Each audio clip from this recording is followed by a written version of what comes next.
Hello everybody, I'm Ben Zeman. I'm the head of audio at Dallas Theater Center, and this is the third in our production classroom series focused on the audio and video department. So for this video, we're actually going to talk a little bit more broadly about sound design for the theater as a whole. It is going to be a little bit more lecture-based, and some of it will get a little technical, but I'm just going to give a high-level overview of how sound design interacts with theater. I'm very familiar with these design concepts.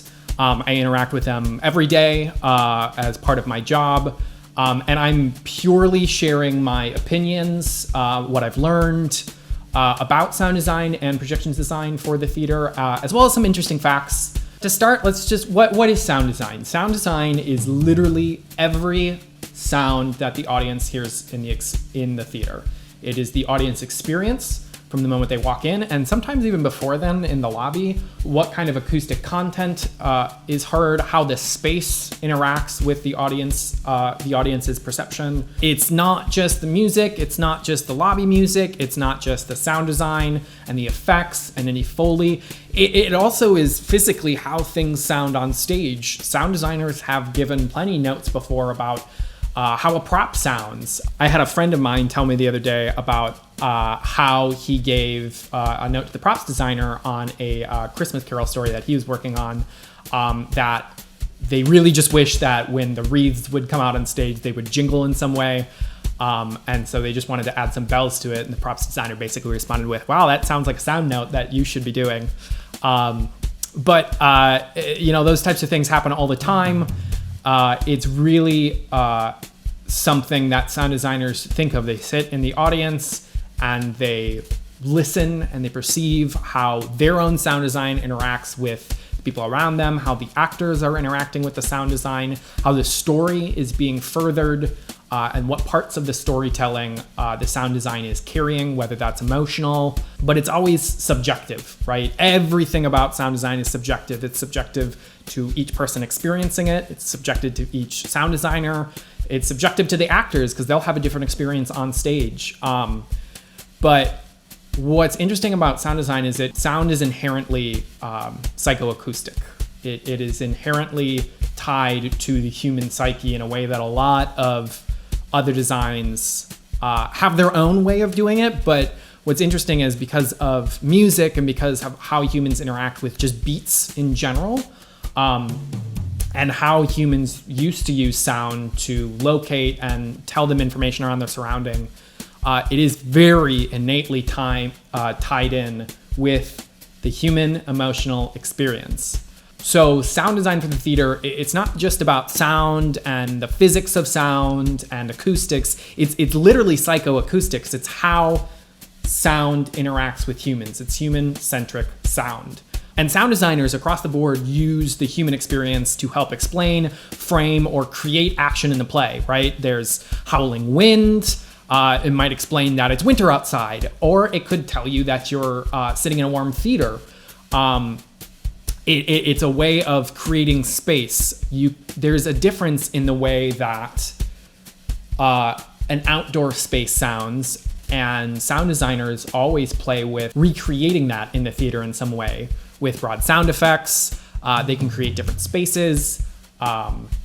We know that because of physics, hot air literally sounds different than cold air.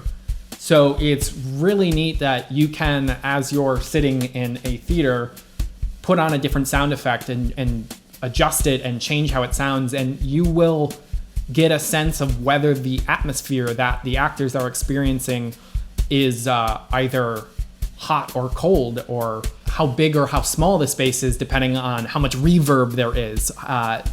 Every space sounds different, as you may or may not have heard from my last video. So sound designers get to play around with this. This is one of the tools in their toolbox that they use to inform the action of the play. Psychoacoustics also has some really interesting parts where because it's so tied in with the human psyche, sound designers often joke that they can create fear. Oftentimes, if you want to kind of generate tension in the audience, what you could do is just play some sort of low-ended drone, because these sounds are unnatural or sometimes sound like really drawn out thunder, which can strike fear very naturally and innately in a human reaction, you can physically create tension just by playing a low note drone. It's these types of things that sound designers think of all the time, how they can manipulate what is being presented on stage. Also, I like to think of it as the reason why a lot of different frequencies or different musical sounds are tied into these really weird subjective adjective words like boxy, muddy, tinny, honky. I could tell a musician, hey, this sounds really honky, and although they might not know what specific frequency that is, we all kind of get a collective sense of what we're talking about and the quality of sound, and it's literally timbre is what it's called. It's spelled like timber, but it's pronounced timbre. But one of the biggest reasons why psychoacoustics is a thing can often come down to music, right? And this, you can see this if anybody's ever taken a music theory class. I know I grew up with a lot of musical background, so I use that to inform how I think about sound design all the time. But it takes possession in chord progression, scales, modes. They're universal in how we experience them, but they create a subjective way of interacting with the sound. Minor keys sound sad, right? It's one of the whole reasons why people like listening to sad songs when they're sad. There's an emotional release to that.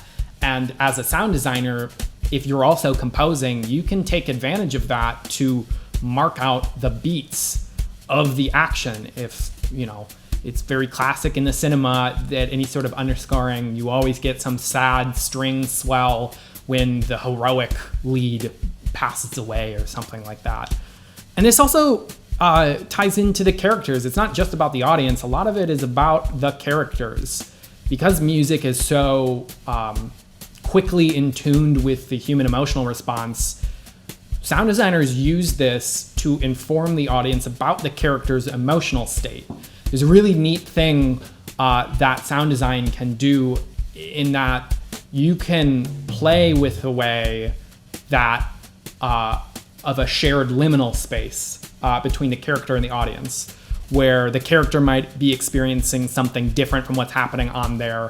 For instance, this takes the form of like hearing your own heartbeat if it's a tense moment, or some sort of weird unnatural clacking sound, right? We're supposed to be told that the character is the one experiencing this sound, but because we're playing it throughout the whole theater, it innately puts the audience in the same headspace as the character. And again, this is just one of the tools that sound designers think of when they're going to score or design for the theater. The sound designer will take the score, listen to it, internalize it, and work with the rest of the sound team to make sure that those things stand out in the way that they're supposed to. Because oftentimes, the actor might be on stage, or they could be up really far away in a balcony, really close to an audience member, and the band might be in the basement. The band might not be on stage, they might be far away in the orchestra pit. So one of the things that you think about in sound design is making sure that, we achieve balance across the theater, but also that, the actors on stage can hear what they need to. And this includes things like musical cues, different musical motifs, and these are all things that, it's the shared language that composers and sound designers use to enhance and provide a platform for the play to breathe and tell a story. So what is imaging, right? I talked a little bit about that just now, but imaging is literally where you're hearing the sound from.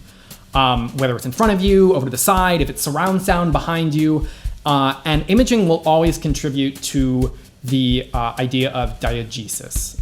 So diegetic sound is, in my opinion, one of the most important ideas and tools that a sound designer uses in the theater. So diegetic sound, quite literally, is sound whose source is visible on screen or whose source is implied to be present in the actual action. So what this means is that, a prop, a CD player, a boombox, or something that's on stage and you're hearing it is diegetic. It has a singular source that is easily identifiable, or it's something that is physically present in the action, or it's at least implied to be present. Sometimes it can be diegetic in that you're hearing it off stage, but it's a single source and the actors know it's a real sound, right?